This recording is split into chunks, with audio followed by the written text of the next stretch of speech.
Bonjour à toutes et à tous. Je suis très heureuse d'animer cette conférence autour de Mythes de Frédéric Wiseman. Et je tiens à remercier Arnaud qui m'en a fait la proposition, qui m'a offert cette opportunité. Et donc j'ai une trentaine de minutes pour explorer ce film avec vous. Et comme vous le voyez, je n'ai pas pu m'empêcher de faire un petit PowerPoint, c'est mon côté universitaire. Donc, tourné dans une gigantesque entreprise industrielle d'élevage et d'abattage au Colorado, Mythes, sorti en 1976, explore le rapport des hommes aux animaux d'élevage dans l'Amérique moderne. Et pour questionner ce rapport, marqué par l'idée de domination, j'ai choisi 3 grands axes, à savoir la représentation de la mort à l'heure de sa mécanisation, l'éclosion d'une esthétique du morcellement et la question du geste face à la parole. Alors pour commencer, j'aimerais étudier avec vous cette question de la mise à mort des animaux à l'heure de sa mécanisation, une mécanisation soulignée par Wiseman par la mise en lumière du travail à la chaîne comme par le refus de la couleur. Donc dans la logique de l'abattoir, le bétail s'apparente à une masse. On peut se souvenir des chiffres hallucinants énumérés par les employés, avec l'un d'entre eux qui affirme « On a abattu 8223 bêtes la semaine dernière. Il n'y a pas d'individualisation des animaux. Ils sont destinés à devenir des produits. » Et comme vous avez pu le remarquer, Wiseman assume cet effet de masse avec ses choix de cadrage. Et ce qui m'a marqué lorsqu'on découvre les vaches dans leurs enclos au début du film, c'est qu'on est quasiment toujours en plongée. Donc, traditionnellement, la plongée au cinéma instaure une sensation de domination, et c'est le cas ici, bien sûr. Mais cela permet également d'avoir une vue d'ensemble pour souligner l'ampleur du troupeau. Il insère même à un moment donné une plongée quasi zénitale, donc à 180 degrés, pour insister sur le grand nombre des bêtes. À cela s'ajoutent, dans certains plans, des effets de contre-jour qui ne permettent pas de distinguer les spécificités physiques des vaches. On est vraiment face à une masse dense, indistincte. Et par ailleurs, ce qui m'a frappé lorsque j'ai vu et revu Mythes, c'est l'organisation froide, millimétrée, méthodique avec laquelle ces animaux sont transformés en viande. Cette structuration du travail au sein de l'abattoir me semble soulignée là encore par la composition des plans avec l'importance des lignes droites, horizontales, verticales, les lignes de fuite également. Et donc, qu'il s'agisse des barrières, du carrelage, des tuyaux ou encore des rails de machine, tout concourt à renforcer les effets de géométrie. Les corps des animaux, avec leur forme organique, sont quant à eux découpés, restructurés pour devenir parfaitement réguliers. Vous vous souvenez peut-être à la fin du film ce steak tout à fait rond et tout à fait géométrique. Et la mise à mort industrielle est également soulignée par les effets de sérialité, à savoir de mise en série de différents éléments. On peut penser bien sûr à l'effet de cycle créé par la structure même du film qui fait se succéder les vaches et les moutons transformés en produits alimentaires selon les mêmes étapes. Mais cet effet de sérialité est également frappant dans la façon dont se présentaient les carcasses de bœuf. Alors, vous avez peut-être pensé au bœuf écorché de Rembrandt, donc qui est un tableau de 1655 qui s'inscrit dans toute une tradition picturale nordique du XVIe avec le thème de l'animal écorché et qui a inspiré plusieurs artistes du XXe, de Chaim Soutine à Francis Bacon, au point de devenir un motif iconographique. Toutefois, si dans son tableau, Rembrandt s'intéresse à une seule et unique carcasse pour travailler au mieux les effets de texture des entrailles et de la chair, Wiseman travaille davantage la mise en série des carcasses pour insister sur cette mécanisation de la mise à mort des animaux. C'est le cas dans ce plan, par exemple, mais il y en a plusieurs qui se succèdent tout au long du film. mais ce plan m'intéressait parce qu'il est également structuré par des effets de symétrie, donc symétrie des carcasses équidistantes les unes des autres, mais symétrie également des éléments de décor avec les aplats de noir en haut et en bas du cadre, et cette ligne, vous voyez cette ligne de démarcation sur le mur qui passe pile au milieu des carcasses.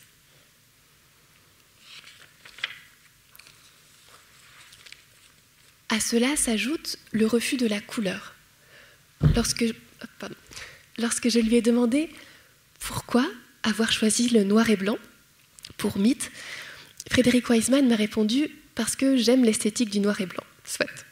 Mais il a également rajouté « la première fois que j'ai utilisé la couleur, c'est avec The Store, film sur un grand magasin, parce que je voulais mettre en valeur la couleur des vêtements. » En fait, cela se justifiait par l'histoire que je voulais raconter.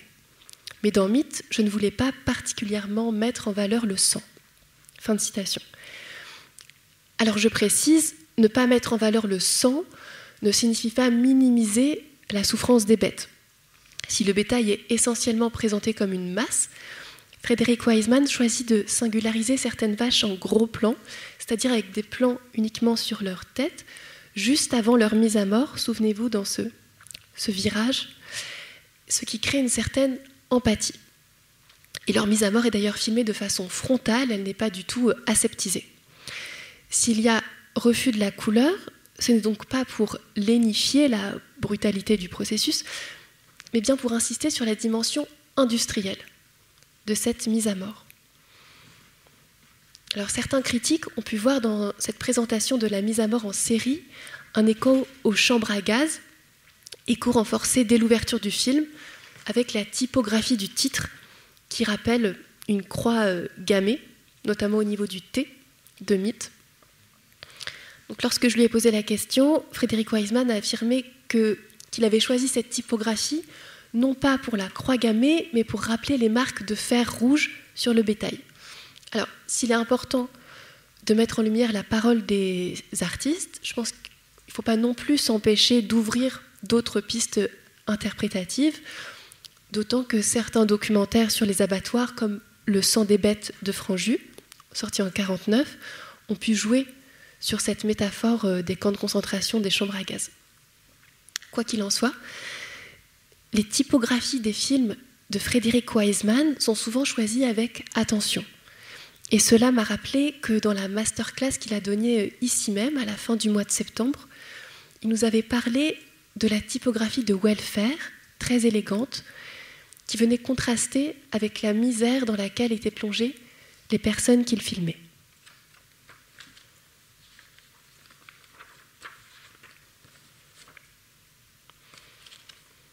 Cette plongée dans la mise à mort industrielle du bétail est soutenue, et c'est mon deuxième point, par une esthétique du morcellement, esthétique très présente dans Mythe.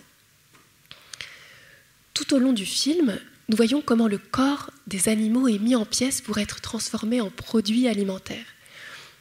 Or, ce que je trouve assez marquant, c'est que ce morcellement vient contaminer la représentation des ouvriers, des machines et des objets au sein de l'abattoir. Alors, comment est-ce que ça se traduit ? Eh bien, essentiellement par un travail sur des gros plans, qu'il s'agisse de gros plans sur les mains ou les pieds des ouvriers, ou encore d'inserts sur leurs bottes entassées, sur leurs outils ou sur les machines. Je vous ai mis quelques captures d'écran. À cela s'ajoute un montage rapide qui fait écho aux gestes des ouvriers débitant les carcasses. Je précise que Wiseman, qui réalise lui-même le montage de ses films et qui y porte une attention toute particulière, adapte ici le rythme du montage aux gestes qu'il représente.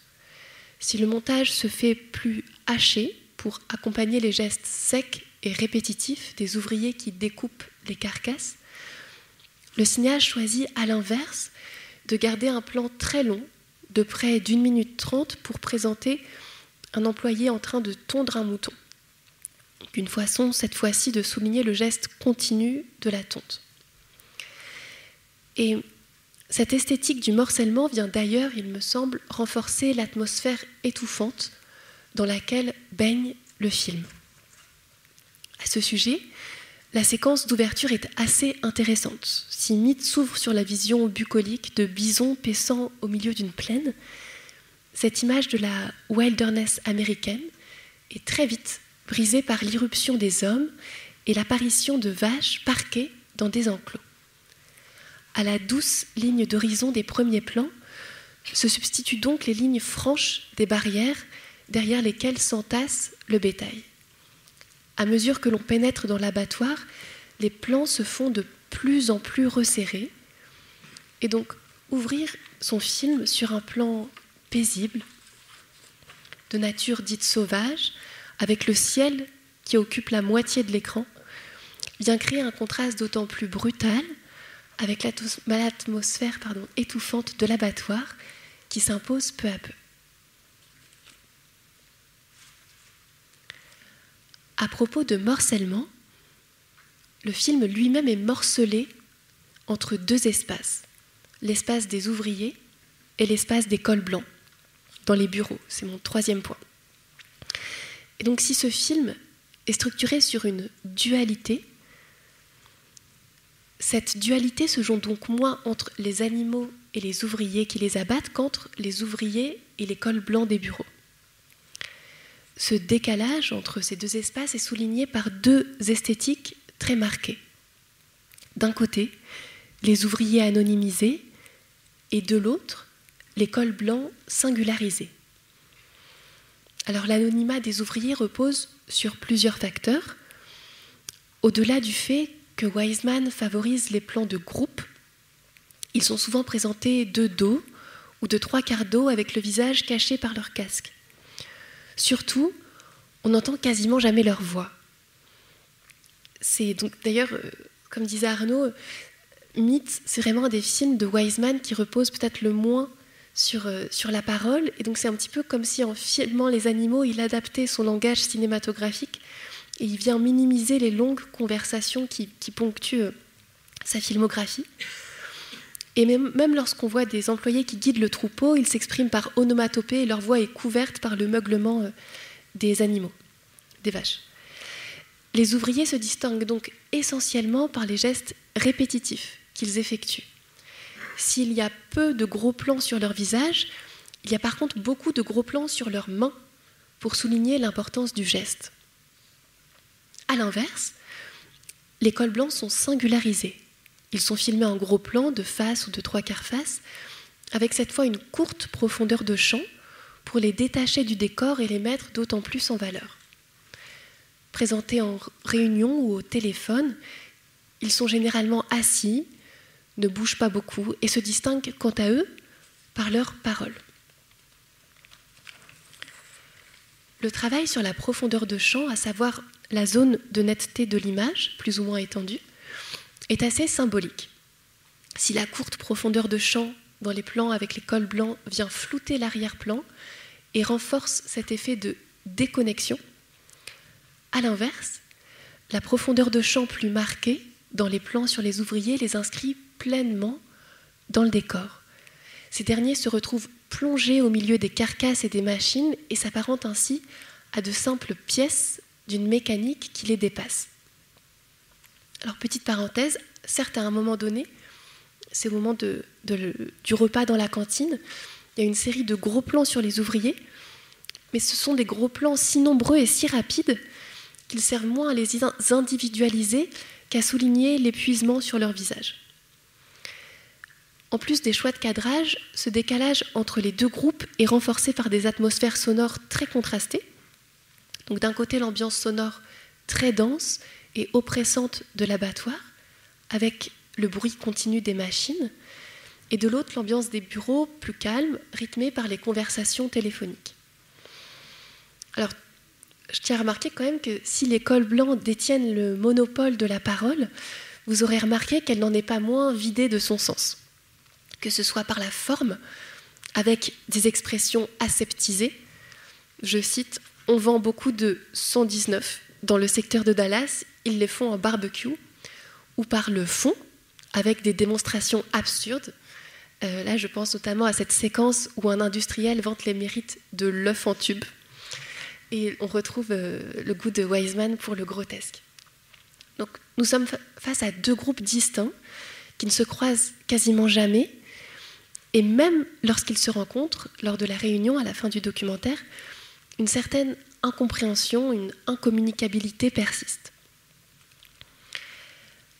Et donc ce jeu de dualité cette dualité n'est évidemment pas purement esthétique. Wiseman accentue ainsi deux rapports au travail très différents et met en lumière la pénibilité des tâches de mise à mort et de découpage du bétail assumées par les classes populaires. Il y a d'ailleurs des effets de parallélisme assez marquants dans la façon de filmer les ouvriers et le bétail. Peut-être avez-vous remarqué que les ouvriers sont à plusieurs reprises eux aussi filmés en plongée. Il n'y a pas d'individualisation, ils sont présentés comme un groupe. Wiseman n'enregistre pas leurs paroles et certains choix de cadrage sont assez frappants. Je pense par exemple à cette capture d'écran-là, les lignes de carcasse au milieu desquelles sont plongés les ouvriers rappellent les barrières qui enferment les vaches au début. Et surtout, peut-être vous vous en souvenez, il y a ce plan très intriguant dans un miroir d'un ouvrier qui est en train de dépecer la carcasse d'un mouton, donc qui présente vraiment littéralement le reflet de l'ouvrier et du mouton dans ce miroir. Et je trouve aussi que le choix du noir et blanc, en ne mettant pas l'accent sur le sang des bêtes, fait aussi que les hommes et les carcasses se confondent d'autant plus. Cela donne une apparence presque spectrale aux hommes, au milieu des animaux dépecés, et ce qui fait que les ouvriers dans Mythe s'apparentent moins à des tortionnaires qu'à des galériens, en corps à corps avec la carcasse des bêtes dans une alliance de souffrance. Et donc, en guise d'épilogue, j'ai eu la possibilité de vous montrer un court-métrage sur lequel je travaille actuellement dans le cadre de ma thèse dans laquelle je m'intéresse aux questions de la représentation des animaux au cinéma.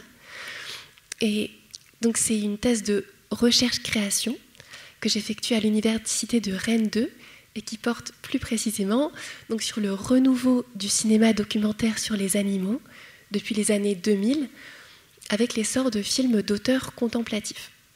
Et le label Recherche-Création m'offre la possibilité tout à la fois d'écrire une thèse sur un corpus de films et de réaliser un court-métrage nourri par l'analyse de ces films. Et donc dans Pig, le court-métrage associé à ma thèse, je m'intéresse également aux animaux d'élevage, non pas les vaches ni les moutons, mais les cochons. Et je précise que c'est une approche très différente de Mythe. Un, parce que je serais bien incapable de faire du Frédéric Wiseman. Et deuxièmement, parce que je me place pour ce projet moins du côté des hommes et davantage du côté des animaux. À savoir que je n'ai pas cherché à me plonger dans les conditions d'élevage et d'abattage des porcs, mais que j'ai souhaité plutôt renouveler les percepts et les sensations associées à cet animal en tentant de faire corps avec lui grâce à la technique cinématographique. Et vous verrez, j'ai également travaillé sur le morcellement de l'image, à l'image et au montage, mais là encore, dans une autre perspective, c'est que j'ai imaginé ce film comme un poème, des bribes de sensations au fil des saisons. Et je vous propose de le découvrir et on aura ensuite un moment d'échange.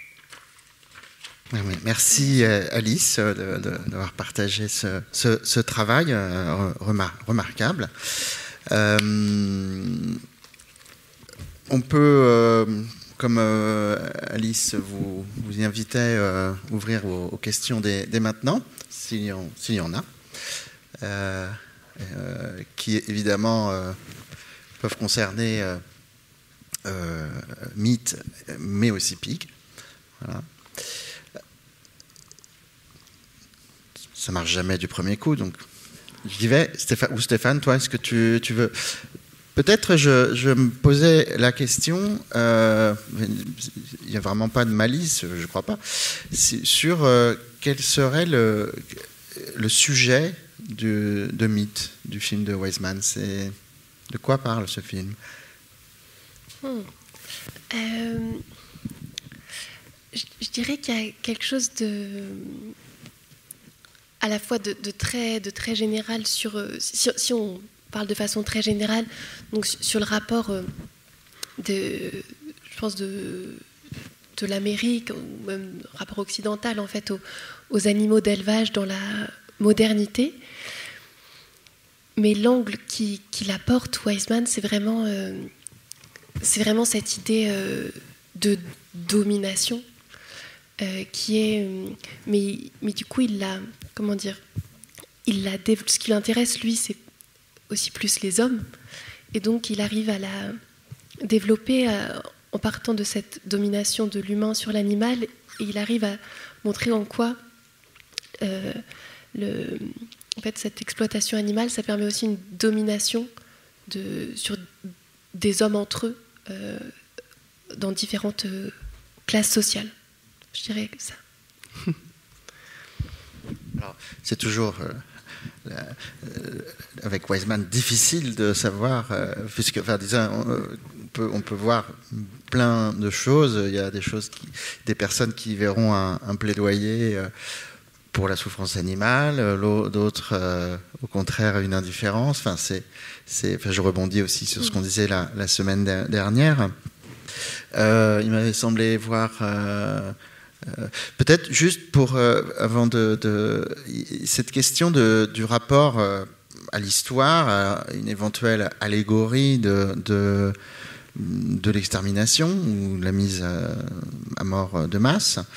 Est-ce que tu as esquissé quelque chose, qu'on n'est pas toujours obligé d'écouter les artistes, on peut aussi parler. Est-ce que toi, ta perception de ce film, est-ce qu'il y a pour toi un rapport allégorique, on va dire, plus fort que ce qu'en dit Wiseman? C'est très ouvert. C'est ça, comme tu disais, en fait, ce qui est intéressant avec les films de Wiseman, c'est qu'il n'y a jamais une lecture extrêmement nette qui est imposée. C'est très ouvert. Mais c'est vrai que lorsque j'ai revu Mythe pour préparer cette intervention, j'ai été tout de suite frappée par la typographie. Alors que, même si Wiseman dit qu'il voulait plus s'approcher du côté de la marque au fer rouge des animaux, tout de suite, moi, ça m'a, comme beaucoup d'autres personnes, je pense, quand même fait penser aux croix gammées. Et ensuite, évidemment, du coup, cette typographie, je pense, a orienté mon regard sur ce film que j'ai revu. Et je pense que oui, en fait, je pense notamment à cette séquence où il nettoie l'abattoir avec cette brume. Et je trouve qu'il y avait quelque chose un peu de l'ordre des douches, en fait, que ça m'évoquait ça. Donc je pense qu'il y a quand même une lecture qui peut tout à fait se faire de ce côté-là. Oui. Oui, il y a une chose qui me frappe beaucoup dans ce film, comme assez souvent dans les premiers, et lorsqu'ils sont en noir et blanc en particulier, c'est l'attention extraordinaire et le rôle extraordinaire donné à l'image. Alors on a vu la semaine dernière un film qui s'appelle Missile, dans lequel, pour ainsi dire, je force le trait, mais l'image n'a aucune importance. On est dans des plans télévisuels, la parole circule un peu comme à la télévision, alors qu'ici, notamment la première scène de l'abattage des veaux, qui est si longue et si belle, qui est presque paysagère, avec des découvertes, des perspectives. Il y a une chose qui est importante, c'est que Wiseman prend le son de ses films et change d'opérateur à chaque film. Ah, il y en a au moins une dizaine. 4 ? Bon. Et celui-ci a fait les premiers aussi ? Surtout celui des années 60-70. Oui. William Brain, qui est un opérateur magnifique, qui a un 16 mm d'une très grande beauté, il y a un grain absolument sublime. Donc c'est intéressant parce qu'il faudrait faire, alors ça tu peux le faire, moi je ne suis pas en mesure de le faire, mais faire la différence entre les opérateurs, les types de films, et là, c'est un... Alors, bien entendu, Wiseman ne donne pas le détail de tous les plans à faire. Hein. Il dit pas, fais-moi le plan de ce détail, de ce saut, de cette brosse. Ça, c'est l'opérateur qui est un peu dans l'urgence. Wiseman doit en parler, mais l'opérateur a quand même beaucoup de latitude pour faire ses choix. Et ils sont très beaux. Et je voudrais insister là-dessus parce qu'il y a des opérateurs qui n'ont pas cette inventivité et je pense que le noir et blanc s'y prête beaucoup. Donc on a un film qui est beaucoup plus visuel que certains, comme ceux du début assez souvent. Ça s'y prête aussi, hein, c'est vrai qu'il y a les frigos, les brumes, etc., même sans couleur.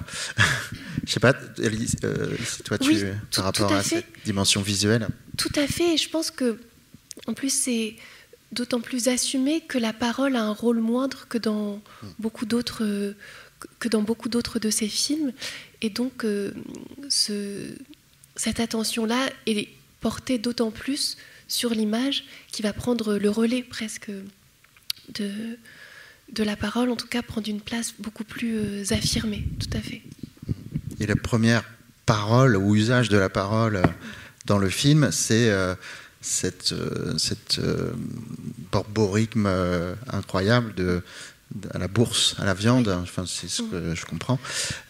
Donc c'est même pas une parole intelligible, c'est une sorte de pré-langage ou de langage après le langage, mais c'est ça, assez et qui est génial. même repris lorsque il y a ces employés qui viennent diriger les vaches et qui, là, pareil, s'expriment par onomatopée. Donc c'est vrai que même quand on a la parole, elle est quasi inintelligible, à plusieurs reprises. Oui, moi je voulais revenir sur le petit court-métrage, donc Pig. Je trouvais très très intéressant et très intéressant de le voir après Mythe. Et je voulais savoir s'il l'a vu, Wiseman, et ce qu'il en a pensé. Alors, pas encore. Bientôt, j'espère.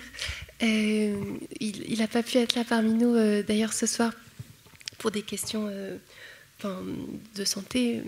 Il m'a accompagnée surtout au début, pour l'instant, avant de voir le film.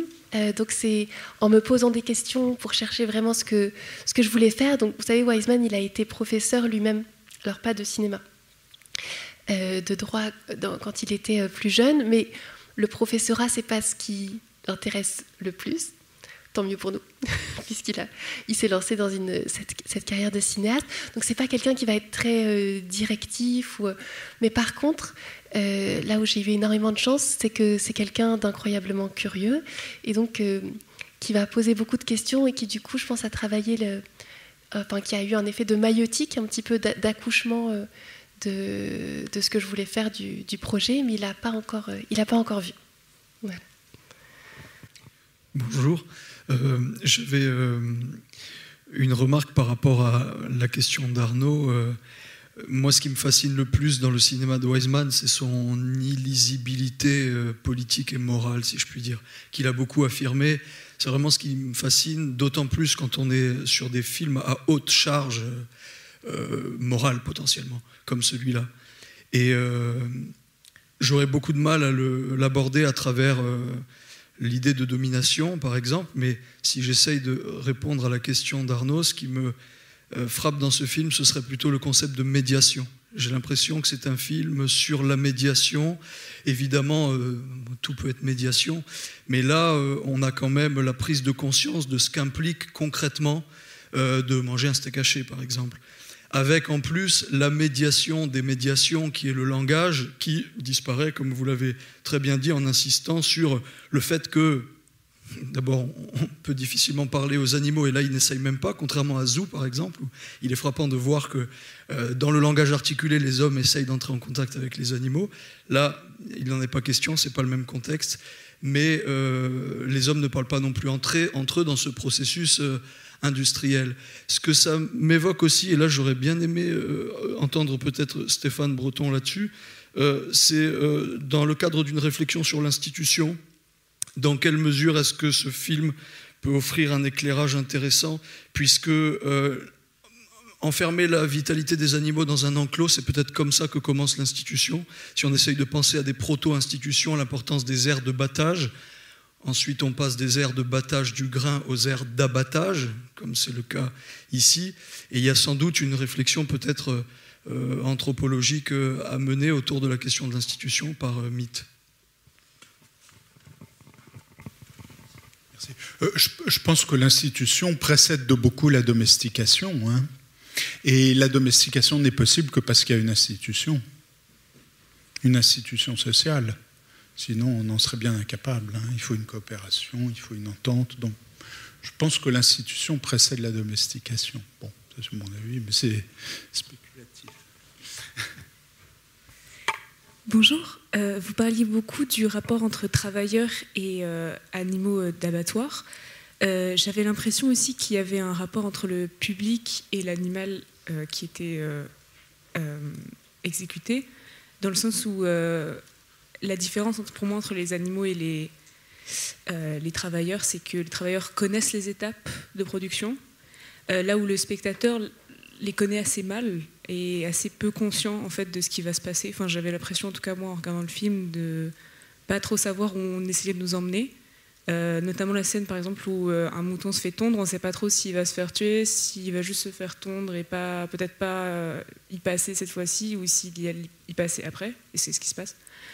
Et je voulais savoir s'il y avait d'autres plans ou d'autres stratégies pour faire un parallèle entre le spectateur et l'animal qui en fait ne sait pas comment on va le mener et où on va le mener. Vous voulez dire un parallèle direct entre le spectateur et l'animal sur cette... Je dirais pas forcément de parallèle direct. Je pense qu'on sent, que les animaux sentent plus ou moins ce qui se passe. On le sent avec leur panique. On voit des animaux qui sortent du champ, qui essayent de se détourner, d'éviter d'entrer dans l'abattoir. Je pense qu'eux savent ce qui se passe. Par contre, je pense que oui, il vient jouer avec le spectateur dans le sens où il ne va pas lui montrer, même si c'est très divisé, qu'on a cette insistance sur le travail à la chaîne, sur les étapes qui se succèdent, on n'a pas non plus une structure extrêmement claire. On ne va pas avoir quelque chose de didactique, si vous voulez. Ce n'est pas ce que cherche Wiseman, dans le sens où, par exemple, on va avoir 5 étapes très, très différentes qui se succèdent. Là, je pense que cette perte de repère, ça crée quelque chose de moins didactique, mais du coup de plus physique pour le spectateur aussi, qui est plongé vraiment sensoriellement, qui fait une expérience sensorielle de l'univers de l'abattoir plutôt qu'une expérience intellectuelle. Et donc peut-être que c'est ça que vous avez ressenti. Oui, je pense que c'est sensoriel dans le sens où, en tant que spectateur, on ne sait pas trop si on doit être dans l'appréhension, dans le soulagement à certains moments. Et ça crée un lien avec l'animal, je trouve. Oui. Et puis cette idée de boucle, lorsque les moutons reviennent, je pense que là aussi on joue presque avec les nerfs du spectateur, on se dit allez, on va replonger dedans. Et donc on joue, je pense, aussi avec les nerfs là-dessus. Oui. C'est exactement ce que fait Franju dans le sang des bêtes, c'est-à-dire qu'il n'y a pas les chevaux, puisque le sang des bêtes commence aux abattoirs équins de Vaugirard, avec une scène très dure, et ensuite à la Villette, il y a les bovins et les ovins. Alors je ne sais pas si Wiseman se réfère au sang des bêtes en faisant cette sorte de reprise via les moutons.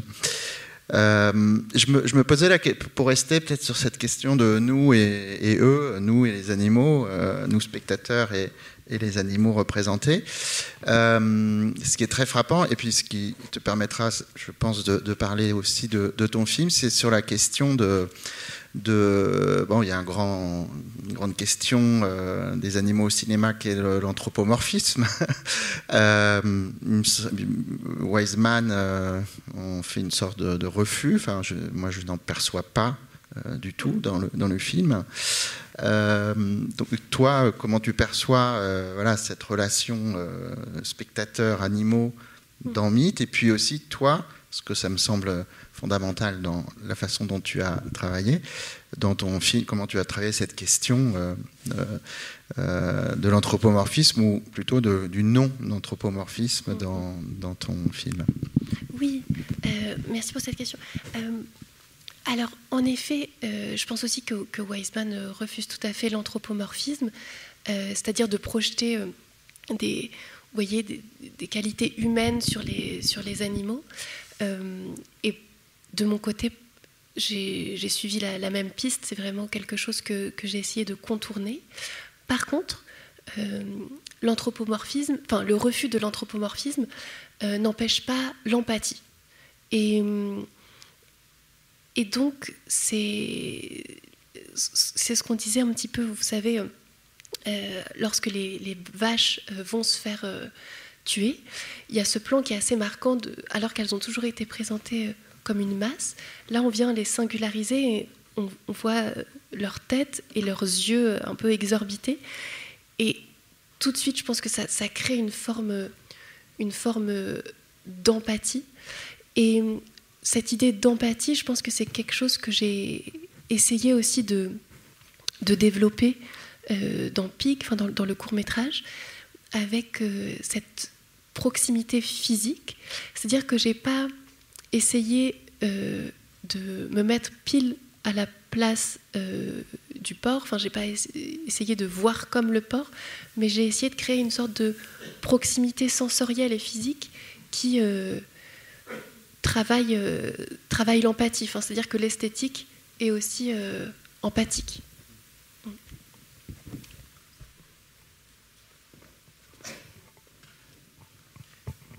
Merci. Bien sûr, je pense que c'est un très grand film sur les animaux, mais ce qui m'a frappé, je crois que c'est aussi un très grand film sur les ouvriers. Et on les voit à la chaîne, comment ils travaillent, comment ils font bien leur boulot, sérieusement, et ils le font tous les jours. Et moi, il ne s'agit pas de comparer la mort des animaux et le travail des ouvriers, mais ça m'a littéralement aussi horrifié. J'ai pensé au temps moderne aussi. Et un des détails qui m'a... Ce qui est bien, c'est qu'avec Wiseman, il ne critique pas. Il ne les critique pas, puis personne ne peut les critiquer. Pas non plus les admirer. Moi, j'ai été horrifié de me dire, mais comment peut-on faire ça tous les jours, toute sa vie ? Et un détail qui m'a le plus horrifié, c'est que la plupart d'entre eux travaillent à main nue. Et ça, je ne peux pas le comprendre. Donc il y a ce côté-là aussi qui m'a vraiment impressionné dans le film. Merci. Il y avait une Stéphane derrière toi. Merci. Bonjour, moi j'avais une question par rapport à Pig. Je me disais, par rapport au sujet du film, en fait, je me demandais pourquoi avoir choisi un porc élevé en plein air, justement, quand, par exemple, en Bretagne, il y a une énorme industrie porcine, et il y a les plus grands abattoirs porcins de France, possiblement d'Europe. Et donc, donc je me posais la question de ce choix du porc en plein air, et pourquoi. Est-ce que c'est par rapport justement à la poésie dont vous parliez juste avant ? Oui, je me posais cette question. Oui, alors, en effet, j'ai choisi le porc, c'est très lié à la Bretagne, donc moi j'habite en Bretagne, et comme vous dites, le porc c'est un animal très associé à cette région, et il y a 2 fois plus de porcs que d'humains en Bretagne, et oui, vous le saurez.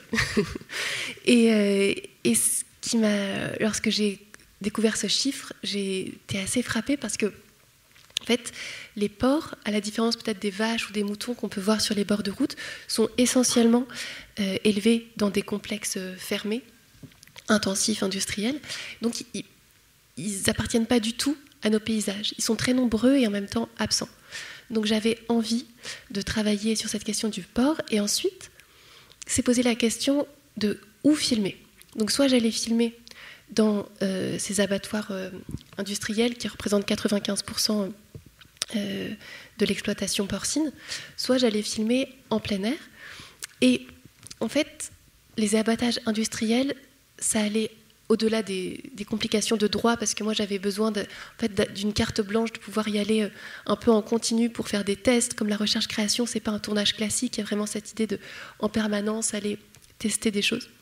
Pour, au-delà des histoires de droit, les abattoirs traditionnels appelaient des images type L214, qui sont très importantes, mais qui sont différentes de celles que j'étudie dans mon corpus, c'est-à-dire des images contemplatives, très sensorielles.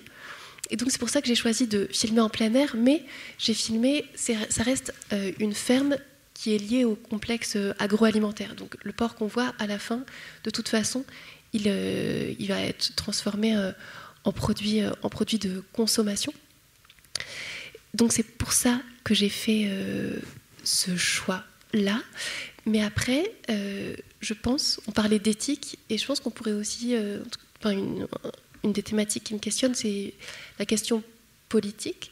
Et je trouve, en tout cas, je pense que filmer un porc en plein air, ça peut aussi être politique. Alors pas dans le sens où on va dénoncer, comme peuvent le faire les images L214, mais politique dans le sens où ça rentre dans une démarche de renouveler, de réinventer les percepts associés à ces animaux pour qu'ils existent aussi plus forts dans nos paysages mentaux, et donc plus forts aussi dans nos questionnements.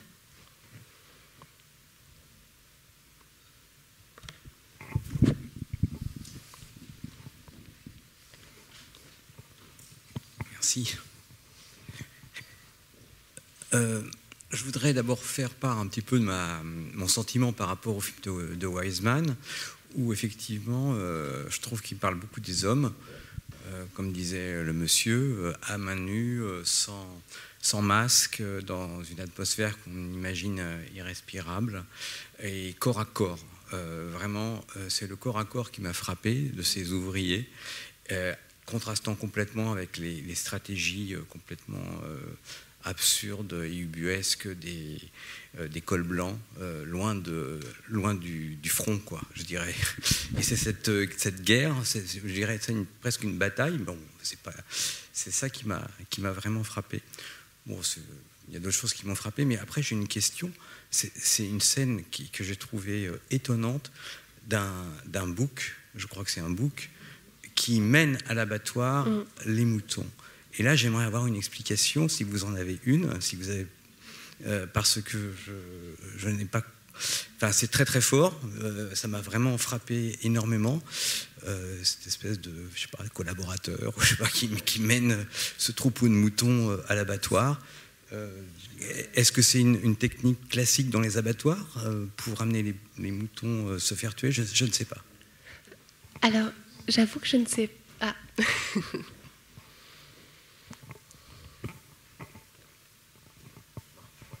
Ah non, c'est bon. J'avoue que je ne sais pas, et je pense que le film ne cherche pas.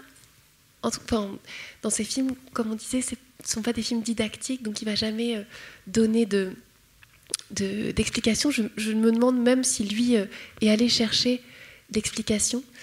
Mais il n'empêche que s'il a sélectionné cette scène, c'est pas pour rien. Ça crée, je pense, une sorte de gêne, et peut-être ça augmente l'empathie pour ces moutons qui sont d'autant plus piégés à la fois par les hommes et à la fois par leurs congénères.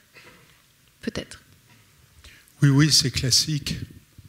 Oui. Tous les ovins dans les abattoirs sont menés par des chèvres. Et ça les calme d'ailleurs, on le voit bien. C'est les capots des Sonderkommando. Peut-être pour revenir sur ta recherche, sur cette question sur cette question du point de vue. Tu as parlé que tu n'avais pas, on va dire, pour aller très très vite. Et à gros traits, il y a eu autour des années 2010, je dirais, avant, un peu après, dans le cinéma documentaire, tout un tas de recherches, de tentatives qui disaient qu'il travaillait un point de vue non humain et le point de vue animal. Alors, ça a beaucoup passé par Lucien Castin-Taylor, le Sensory Ethnography Lab de Harvard, un film comme Léviathan, etc. Enfin voilà, comment toi tu perçois toi tu parles d'empathie, je pense que c'est ton approche, qui passe pas par d'essayer d'inventer un point de vue non humain. Enfin voilà, comment est-ce que tu perçois cette question est-ce que le cinéma pourrait avoir un point de vue non humain, et puis aussi comment Merci. Alors, c'est vrai que cette question a été partagée par beaucoup de cinéastes récemment. Ça fait partie les films du Sensory Ethnography Lab, ça fait partie des films que j'étudie dans ma thèse.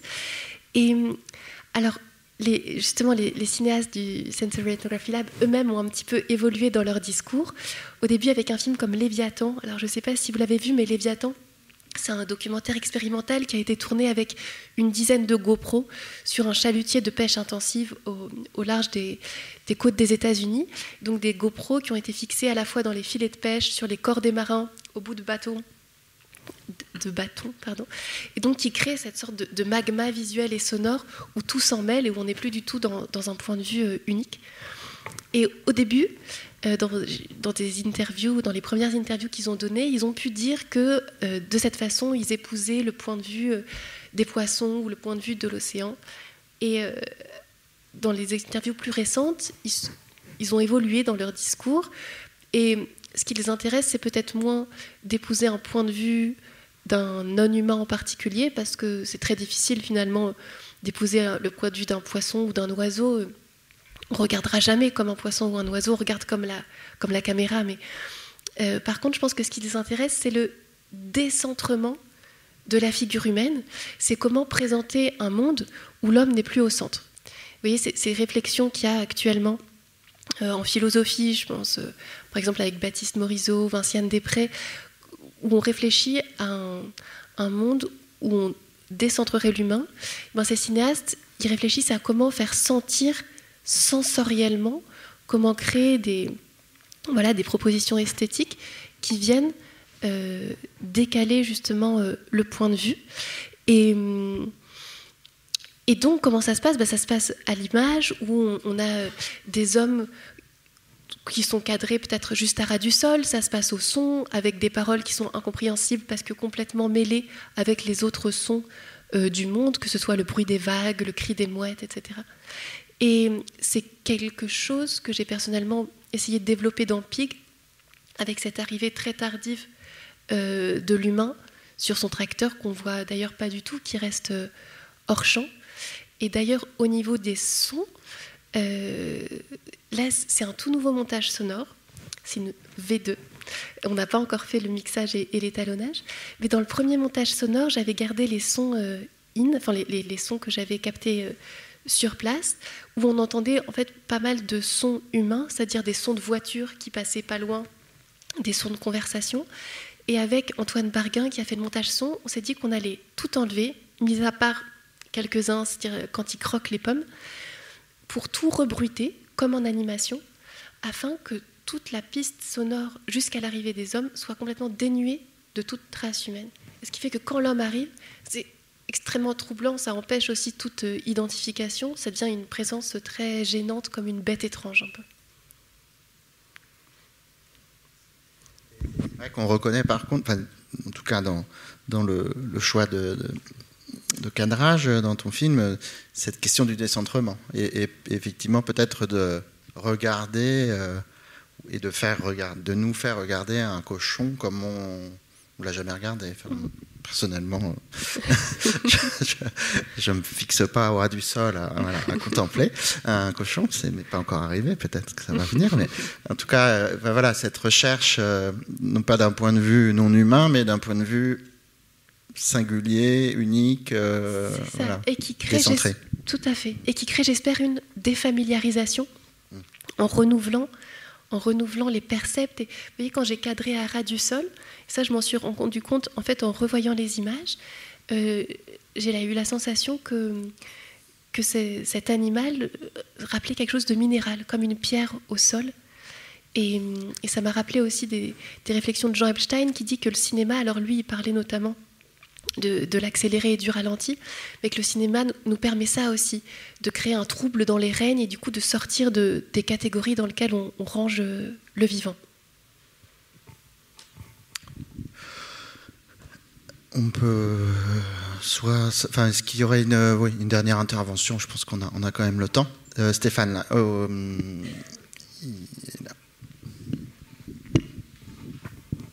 Oui, merci.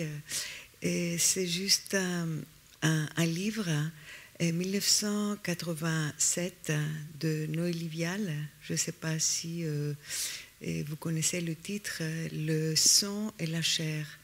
Et c'est une enquête ethnographique, un très beau livre sur les abattoirs du Pays de la Dour, où on voit à travers le livre toute cette chaîne d'abattage. Et la question, c'est comment